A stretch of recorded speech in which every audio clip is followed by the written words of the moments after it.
Ahojte, vítajte pri úplne prvom YouTube videu. Rada by som o ňom priblížila život v Norsku, kde sme sa s mojím snúbencom presťahovali. Aktuálne žijeme v norskom meste Bodo. Verím, že sa vám budú tieto videá páčiť, že vás budú baviť a môžeme ísť rovno na to. Do Bodo sme leteli 2 hodiny, približne boli to 2 lety. Prvý bol teda do Osla a druhý potom už do Bodo. Škoda, že sa nelietajú priame spoje, väčšinou vždy je to teda na ten prestup, niekedy aj na 2 až 3. To už je taká krátka ukážka našeho apartmánu, budeme tu bývať približne tie 3 mesiace. Ako prvú vidíte hneď našu spálňu.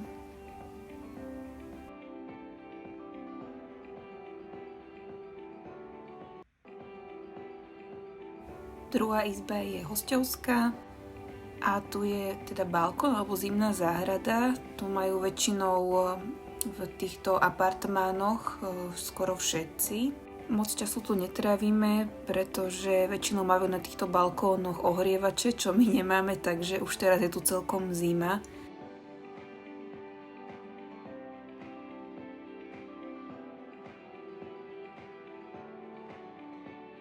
A to je teda najväčšia miestnosť, čo je obývačka spojená aj s kuchyňou.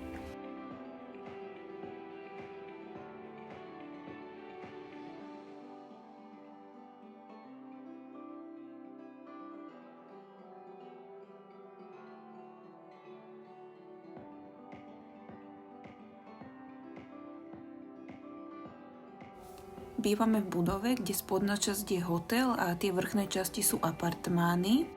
Býva tu veľa aj spoluhráčov. Fitko je na prízemí, čiže zveziem sa výťahom a som vo fitku.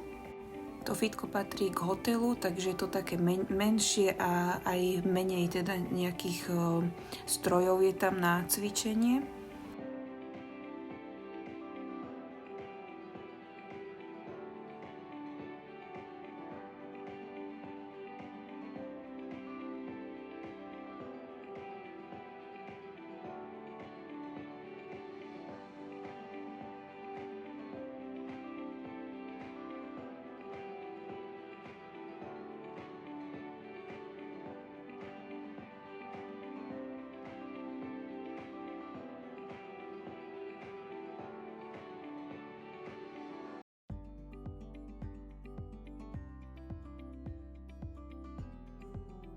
Tu sa chystám už na nákup. Máme tu blízko Remu 1000 a potom Eurospar.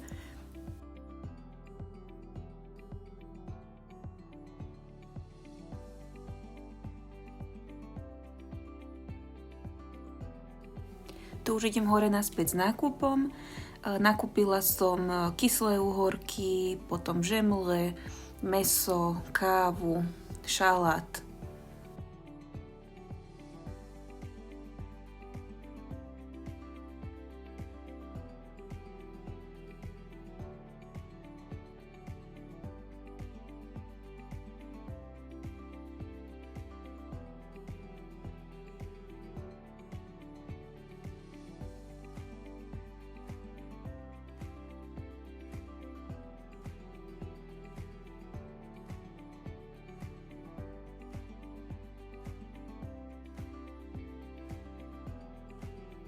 Tunak už teda chystáme obed.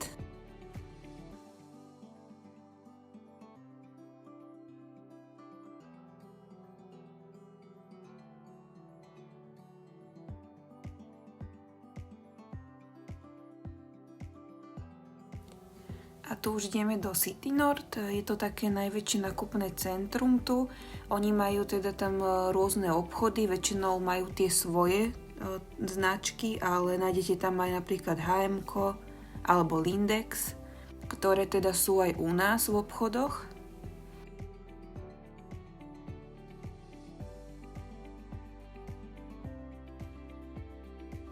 Tu sme už v prvom obchode, zapáčila sa nám táto košela, ktorú nakoniec teda sme jej zobrali. Je to taký mix značiek, je tam Acne Studio a rôzne iné značky.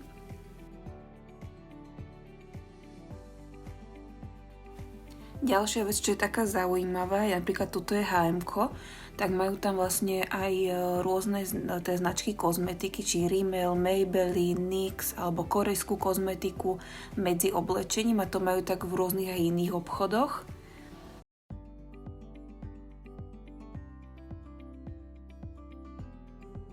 Potom sme išli ešte na takú krátku prechádzku. Počasie nám klasicky vyšlo, čiže fúkalo a poprchalo, ale to už my sme si zvykli na to za ten čas, čo sme tu. Tu je ešte teda pohľad na prístav, ktorý máme teda veľmi blízko pri apartmáne a chodívame sa sem teda prechádzať.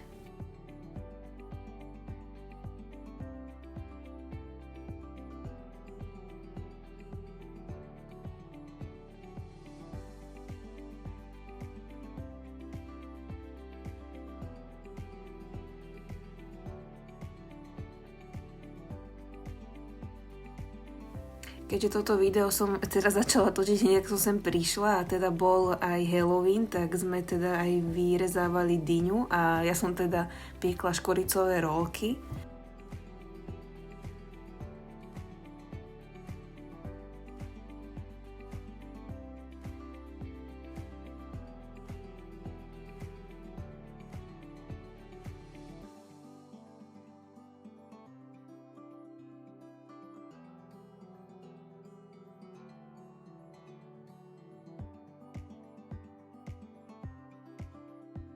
Prišli sme sem pred cca 2 týždňami. Oni sú takí vášniví rybári, tak sme v podstate chodili na ryby. Ja vlastne, čo vôbec teda nie som nejaký rybár, tak chytila som teda, myslím, že 2-3 ryby. Takže myslím, že celkom úspech.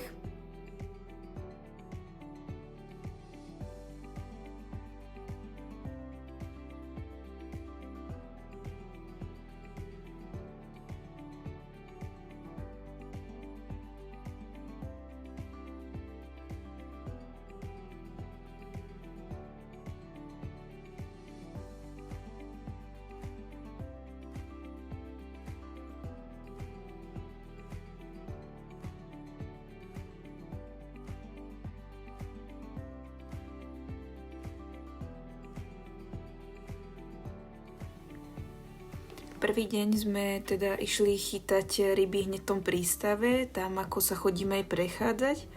A keďže sme nepoznali toto, neviem sme o nejakých miestach, kde je dobre vlastne ísť na ryby, tak náhodou vlastne v tom rybárskom obchode nám odporúčili teda tí predavači, že mali by sme ísť pozrieť do Saltstraumenu, čo je približne 35 až 40 minút od Bodo. Tu v podstate sme sa zastavili ešte na takom jednom spote a tiež sa nám zdalo, že celkom by sa tam dali nejaké ryby chytiť, ale bolo to hrozne tie kamene šmiklavé a v podstate aj také dosť nebezpečné to tam bolo, ale teda nejak sme to zvládli. Tu sme teda to ešte ten prístav, v podstate tam pri nás.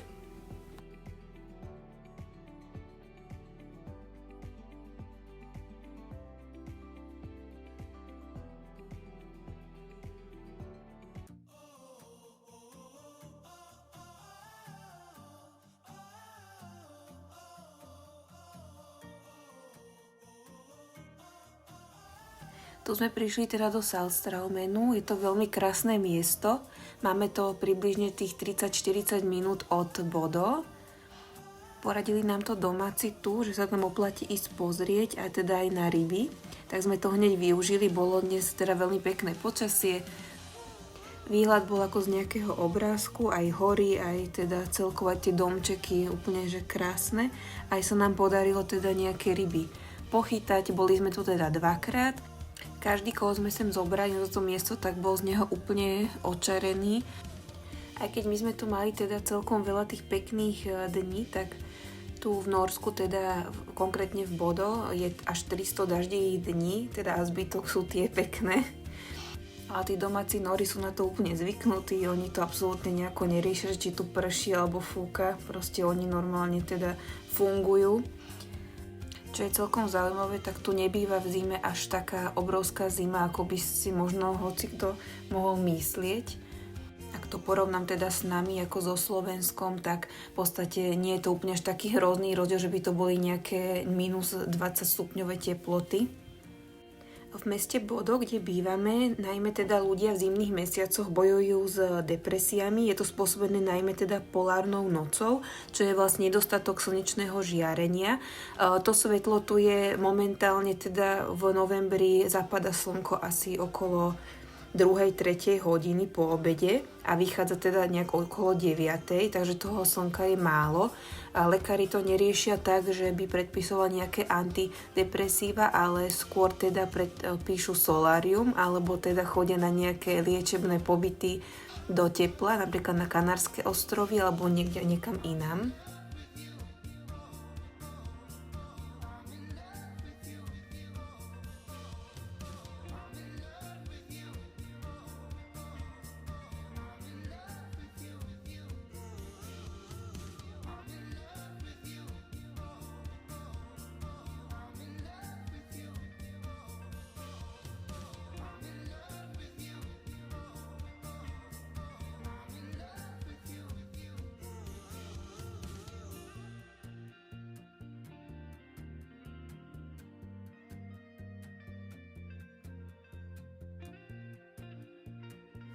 Toto je cesta už späť z toho Salztraumenu. Tu je to všetko úplne krásne, aj tá príroda, už len keď pozeráte von cez okno z auta, tak je to fakt nádherné.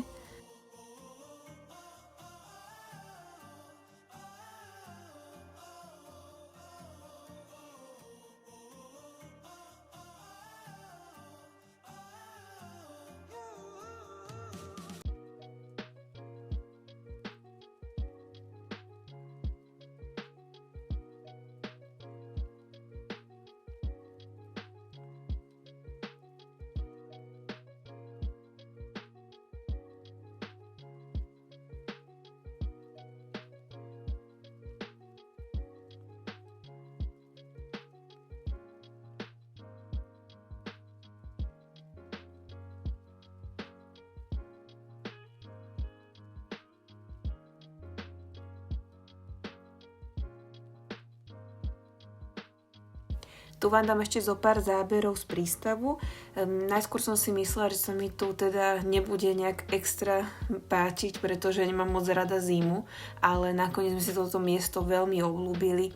Je to tu fakt krásne.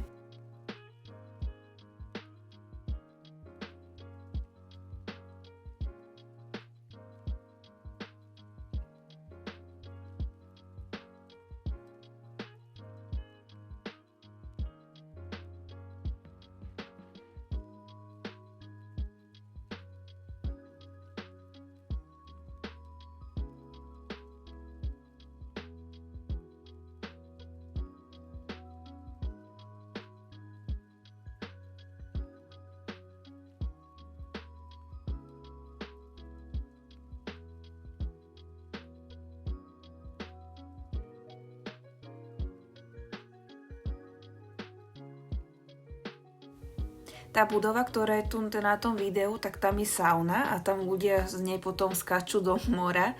To by som chcela teda vyskúšať, uvidíme.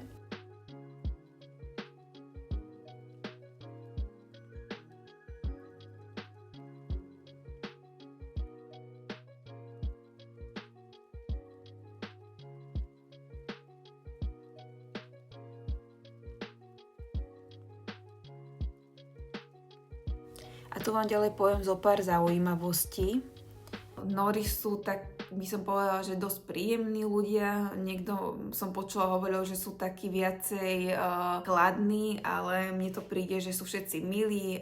S každým sa, keďže po norsky neviem, tak s každým sa vlastne dohovoríte úplne bez problémov po anglicky. Toto mesto Bodo je také menej, by som povedala, turistické, aj keď je veľmi krásne. Počasie to už je taká iná kapitola, lebo vlastne stále tu nejakým spôsobom prší, fúka.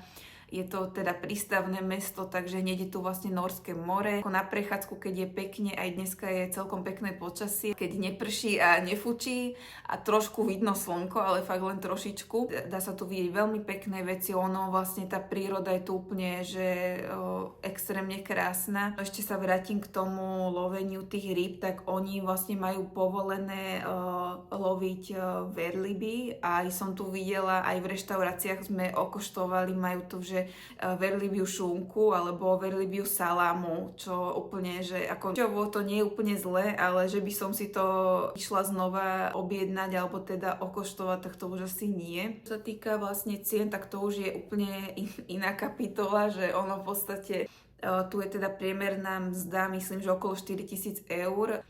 Takže aj tie ceny všetkého tomu vlastne zodpovedajú, čiže idete sa nájsť do reštaurácie a v podstate za, neviem, jednu pizzu dáte 30 eur, alebo za nejaký jeden chod, neviem, cestovín dáte, neviem, 34 eur, čo sú úplne ako za mňa teda jedna porcia, že pre jedného človeka je to extrémne veľa. Čo sa týka cien nejako v obchodoch, to podobné ako u nás, nejak na Slovensku alebo v Čechách, a služby a takéto záležitosti, myslím, že aj palivo a tak ďalej, všetko je tu v podstate nejakým spôsobom drahšie, ale tak ono to nejak naväzuje, myslím, na tie mzdy.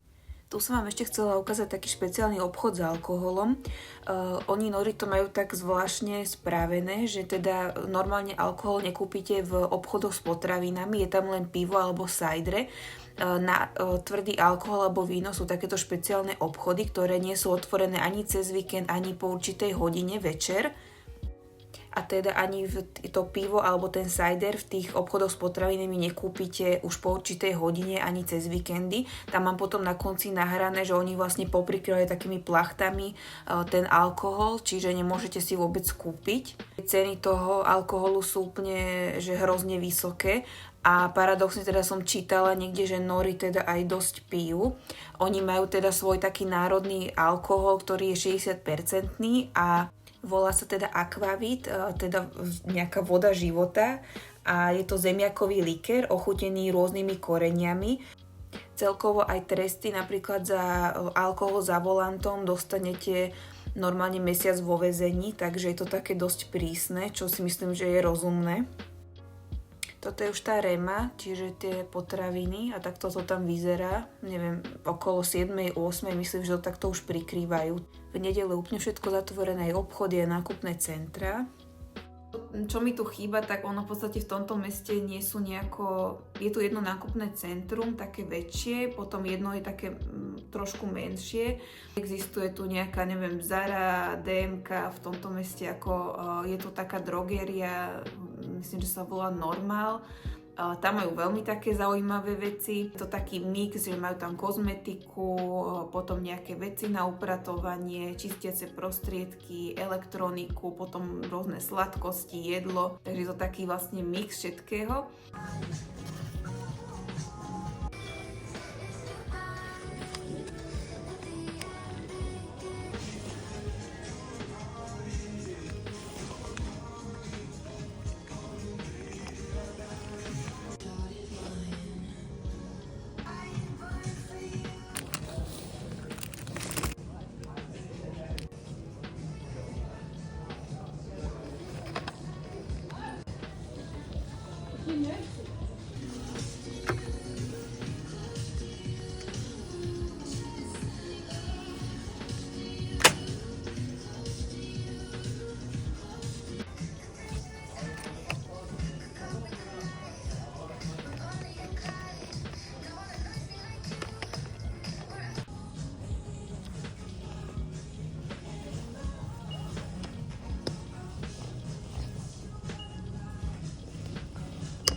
Napríklad v H&M-ku, viem, že akože to aj u nás je, že oni majú tú svoju kozmetiku, Ale tu napríklad majú v proste obchode s oblečením, majú tam oblečenie a je tam proste milión druhov kozmetiky. Je tam Rimmel, Maybelline, NYX, proste korejská kozmetika a to majú proste v rôznych obchodoch s oblečením, takto tú kozmetiku. Teda všade vlastne skúpite aj oblečenie, aj kozmetiku, že to myslím, že u nás to takto nie je úplne. Čo sa týka kvality, vlastne aj môžeme si teda keď tak potom nejaké video natočiť aj z obchodov vlastne s potravinami. My tu máme Spar a Remu, ako zaujímavé veci, takže to si potom keď tak môžeme ukázať. Ono, myslím, že toto mesto je také najviac veterné, úplne, že z celého Nórska a je tu teda nejakých do 50 000, myslím, obyvateľov. Skoro každý deň tu prší, tu sa to počasie mení úplne, že z minúty na minútu. Že stále musíte mať proste buď nejakú kapucu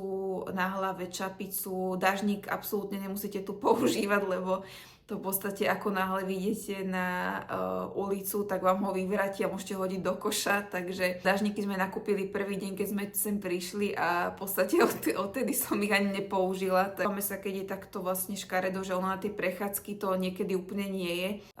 Som zvedavá v podstate ešte na to, že ako to bude v novembri, lebo som teda počula, že vraj, že tu má byť, že tma, že úplná.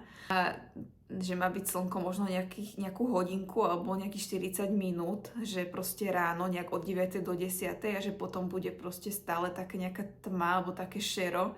Vôbec nevychádza už potom slnko, takže to som zvedavá, že ako toto zvládneme. Verím, že to bude v pohode, že nejak sa na to aklimatizujeme a že teda na to zvykneme. Dúfam, že za ten pobyt, keď to vlastne ešte máme byť minimálne tie 2 mesiace, že uvidíme aspoň polárnu žiaru, alebo teda, že sa nám podarí nejaký výlet spraviť, kde uvidíme aj fjordy, alebo teda viacej tú prírodu. Ono je to tu všetko hrozne ďaleko. Ono, keď chcete ísť autom, lebo tu vôbec nie sú poprepájané nejako tie cesty a musíte ísť úplne nejakými obklúkami, neviem kadiaľ. Tak by som, keby máme možno trošku času, išli trošku aj nejaký výlet, pocestovať trošku po krajine. Tak toto bolo z dnešného videa všetko, ďakujem za pozretie, dúfam, že vás bavilo a ak teda sa vám páčilo, tak môžete kľudne dať like alebo prípadne zdieľať. Ďakujem.